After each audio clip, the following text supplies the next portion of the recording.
Acne की कुछ वजूहात होती हैं जिसके अंदर हम इसको intrinsic factors and extrinsic factors के तौर पर देखते हैं। एक्ने बनने के अंदर आपकी अपनी बॉडी के बहुत सारे सिस्टम की इन्वॉल्वमेंट होती है। This is me, Dr. Aisha Humaira. I'm consultant dermatologist and aesthetic physician, and welcome to my digital channel.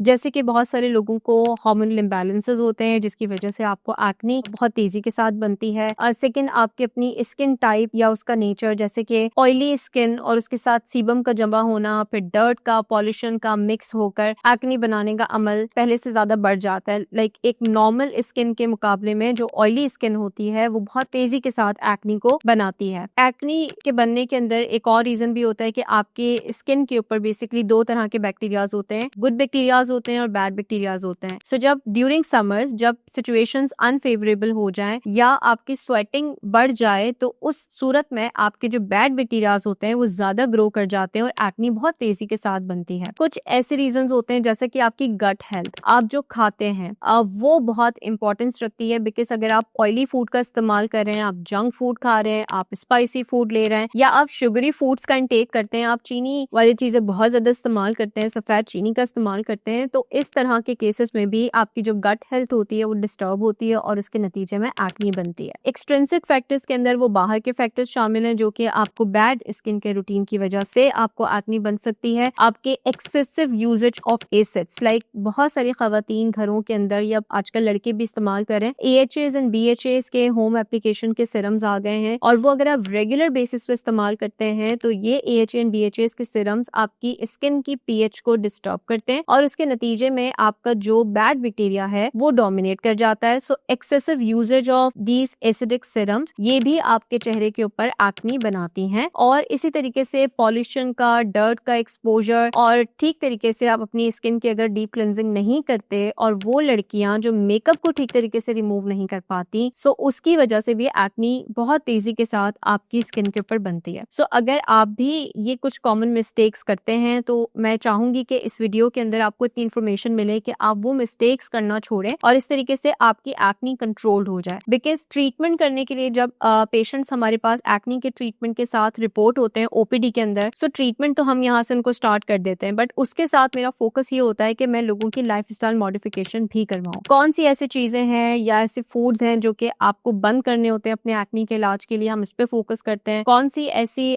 Mistakes हैं कॉमनली स्किन केयर के हवाले से या दूसरी कोई ऐसी मिस्टेक्स हैं जो आप कर रहे होते हैं, तो हमारी कोशिश ये होती है कि हम लाइफस्टाइल मॉडिफिकेशन के थ्रू आपकी एक्ने को कंट्रोल करें। This is very important. Acne का इलाज वक्त पे करना बहुत जरूरी है क्योंकि एक्ने आपके स्किन के ऊपर परमानेंट स्टार्स बना सकती है और बहुत गड्ढे गहरे बना सकती है। सो इसीलिए एक्ने को वक्त पे ट्रीट कराना बहुत जरूरी है। एक्ने का ट्रीटमेंट हम दो तरीके से करते हैं, एक मेडिकेशंस के साथ होता है और दूसरा एस्थेटिक प्रोसीजर्स के साथ होता है। मैं इस पर डिटेल बात करूंगी कि मेडिकेशंस का ट्रीटमेंट सेफ है या एस्थेटिक प्रोसीजर्स का ट्रीटमेंट सेफ है आपके एक्ने के इलाज के लिए। मेडिकेशंस के अंदर हम सबसे पहले पेशेंट्स को देखते हैं कि किस तरह का एक्ने है। अगर वो इन्फेक्टेड होता है तो उसके साथ एंटीबायोटिक्स स्टार्ट की जाती हैं। कुछ एक्ने के ट्रीटमेंट के अंदर हम 2 मंथ्स भी देते हैं, 3 मंथ्स भी देते हैं। एंड सपोर्टिव मैनेजमेंट के ऊपर या टॉपिकली हम एक्ने के ट्रीटमेंट के अंदर कुछ ऐसी क्रीम्स देते हैं जिसके अंदर बेंजाइल पेरोक्साइड या फिर सैलिसिलिक की फॉर्मुलेशंस एडेड होती हैं। एंड सबसे जो लास्ट ट्रीटमेंट मेरा होता है, मोड ऑफ ट्रीटमेंट एक्ने को ट्रीट करने के लिए, वो होता है आइसोट्रेटिनॉन। लेकिन अगेन आइसोट्रेटिनॉन एक्ने के ट्रीटमेंट के अंदर जब हम देते हैं तो उसके कुछ सर्टेन साइड इफेक्ट्स भी होते हैं। जैसे कि अक्सर लोग मुझसे आके पूछते हैं कि अगर हम एक्ने के ट्रीटमेंट के लिए आए हैं तो हम एस्थेटिक प्रोसीजर्स की तरफ जाएं तो कौन सा रास्ता सेफ है। सो मेरी कोशिश ये होती है कि मैं पेशेंट्स को डिटेल में बताऊं। बिकॉज अगर आप मेडिकेशंस इस्तेमाल करते हैं एक्ने के इलाज के लिए, सो वो आपके किडनी के थ्रू होती हुई जाती है, सो वो आपके जिगर के एंजाइम्स को भी डिस्टर्ब कर सकती है। सो इट्स बेटर कि आप बजाय ओरल मेडिकेशंस लेने के, अगर आपको ऐसा लगता है कि आपका स्टबर्न एक्ने है, सो इट्स बेटर कि आप एस्थेटिक ट्रीटमेंट्स की तरफ जाएं जो कि लोकलाइज्ड होती है। जहां पे जिस जगह का एक्ने होता है हम सिर्फ उसी जगह को ट्रीट कर रहे होते हैं, आपकी बॉडी के अंदर उसकी पेनिट्रेशन नहीं होती, वो आपके पूरे सिस्टम को इन्वॉल्व नहीं करता। मिसाल के तौर पे जैसे अगर हम केमिकल पील्स से स्टार्ट करते हैं ट्रीटमेंट, तो केमिकल पील्स के अंदर हमारे पास डिफरेंट कॉन्सेंट्रेशंस होती हैं एक्ने को ट्रीट करने के लिए। खास तौर पे अगर मैं ऑयली स्किन की बात करूं तो उसके लिए again customization is very important. I believe on customization. Acne के इलाज के लिए एक्ने की टाइप को समझना जरूरी होता है, स्किन टाइप को समझना जरूरी होता है, एंड सबसे बड़ी चीज ये कि पेशेंट का लाइफस्टाइल समझना समझना बहुत जरूरी होता है। कुछ ऐसे प्रोफेशनल्स होते हैं जिसके अंदर हाईली सन एक्सपोजर होता है, सो उन प्रोफेशंस के अंदर या उन फील्ड्स के अंदर हम पेशेंट्स को ऐसे ट्रीटमेंट्स अवॉइड करते हैं, जैसे कि केमिकल पील्स, जैसे कि माइक्रोनीडलिंग। सो बेसिकली आपकी एक्नी के ट्रीटमेंट के अंदर हम लेजर्स भी दे सकते हैं। लेजर्स के अंदर भी डिफरेंट टाइप्स होती हैं एक्नी को ट्रीट करने के लिए। It depends on the skin type, it depends on the type of acne that we are going to treat. So basically हर ट्रीटमेंट की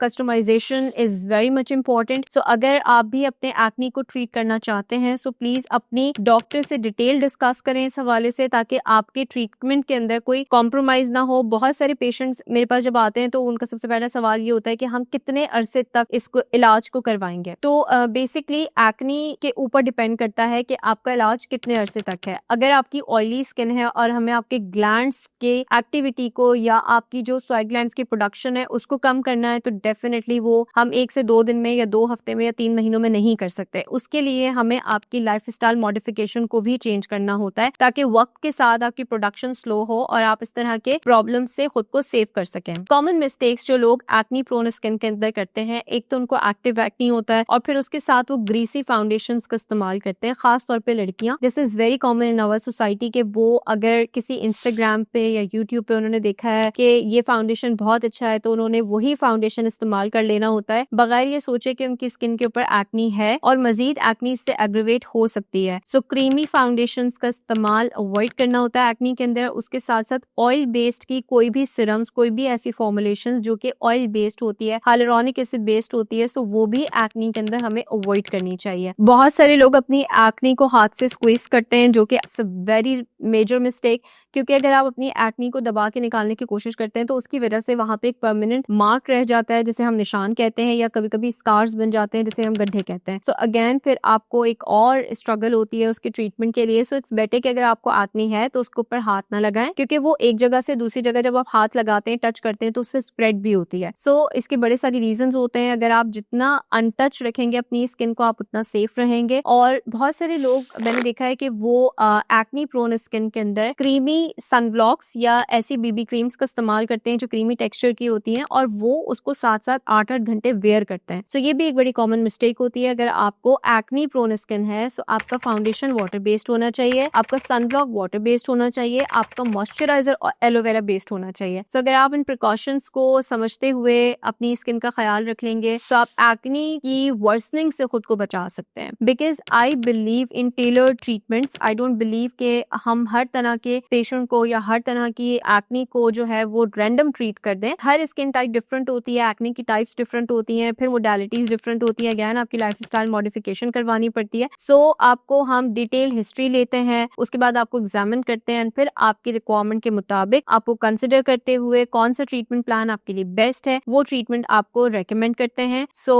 आई होप कि ये आपके लिए काफी इंफॉर्मेटिव होगी। अगर आप चाहते हैं कि मैं किसी और टॉपिक पर ऐसे बात करूं जिसको आप सुनना चाहते हैं, तो प्लीज हमें कमेंट सेक्शन में जरूर बताइएगा। Stay tuned with us for more informative videos. Thank you.